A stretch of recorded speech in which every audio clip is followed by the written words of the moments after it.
வேல் வேல் முருகா, வெற்றி வேல் முருகா.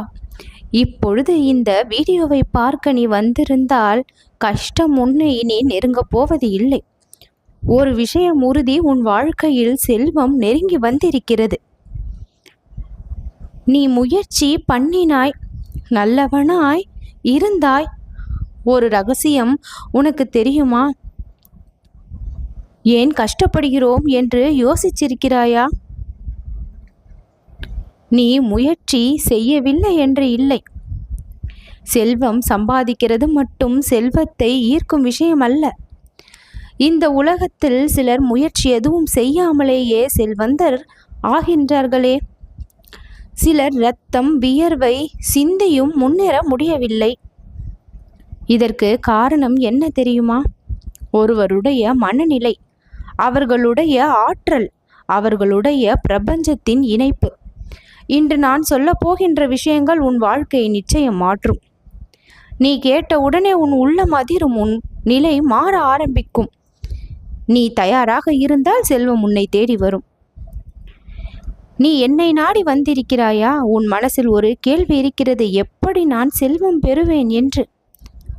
நான் உனக்கு சொல்கின்றேன், மன அமைதியும் சந்தோஷமும் நிறைவும் கூட செல்வம்தான். செல்வம் என்பது பணம் மட்டும் அல்ல, பணம் சார்ந்த விஷயம் மட்டும் அல்ல. இந்த வாழ்க்கை, பணம் அதிகம் வைத்திருப்போர் எல்லா நிம்மதியையும் சந்தோஷத்தையும் நிறைவையும் பெற்று விடுகிறார்களா? இல்லை அல்லவா? அப்பொழுது செல்வம் என்பது பணத்தில் அடங்கிய ஒன்று அல்ல. நீ உன் வாழ்க்கையை எப்படி பார்க்கிறாய் என்கின்ற மனநிலைதான் முதல் செல்வம். கஷ்டம் என்று பார்க்கிறாயா அல்லது வாய்ப்பு என்று பார்க்கிறாயா? கஷ்டம் என்பது உன்னை உயர்த்தும் கருவி. ஒரு மனிதன் கஷ்டத்தை அனுபவிக்காமல் செல்வத்தை அடைய முடியாது. கஷ்டம் வந்தால் பயப்படக்கூடாது, அது செல்வம் வரப்போகின்ற அறிகுறி. நீ பிரபஞ்சத்தோடு இணைந்திருக்க வேண்டும். அதற்கு என்ன செய்ய வேண்டும்? தினமும் நன்றி சொல்ல வேண்டும். நீ பார்க்கின்ற விஷயத்திற்கு, நீ கேட்கின்ற விஷயத்திற்கு, உன்னிலிருந்து வெளிப்படும் விஷயத்திற்கு என தினமும் நன்றி சொல். மனசை சுத்தமாக வை. யாருக்கும் தீங்கு நினைக்காதே. உடனே இந்த பிரபஞ்சம் உன்னை கவனிக்க ஆரம்பிக்கும். இந்த 3 விஷயத்தை நீ செய்ய தொடங்கும் பொழுது இந்த பிரபஞ்சம் உன்னை கவனிக்க தொடங்கும். நீ நல்ல எண்ணம் வைத்திருந்தால் அதே எண்ணம் உன்னிடம் திரும்பி வரும். நீ நினைப்பதுதான் உன் வாழ்க்கையாகிறது. செல்வம் உன்னிடம் வர வேண்டும் என்றால் நீ ஏற்கனவே செல்வந்தன் மாதிரி நடந்து கொள்ள வேண்டும். பிறரை குறை சொல்லக்கூடாது, வீணாக செலவு செய்யக்கூடாது, பணத்தை மதித்து நடந்து கொள்ள வேண்டும். ஒரு மனிதன் பணத்தை மதித்தால் பணம் அவனை மதிக்கும். பணத்தை மதிக்கிறவனை தான் பணம் தேடி வரும். கொடுப்பதின் சக்தி என்ன தெரியுமா? நீ கொடுக்க ஆரம்பித்தால் உனக்கு பல மடங்கு திரும்பி வரும்.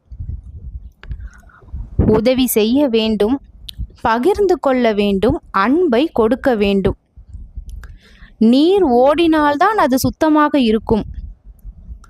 அதுபோல செல்வம் ஓடினால்தான் அது அதிகரிக்கும். கொடுத்தால்தான் பெருகும் என்பது ரகசியம். அது பணம் மட்டும் இல்லை, வாழ்க்கையும் கூட.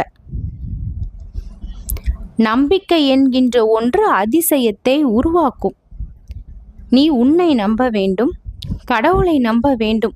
நீ ஒரு படி வா, நான் 10 படி உனக்கு தருவேன். நம்பிக்கை இல்லாத இடத்தில் வளர்ச்சி இல்லை.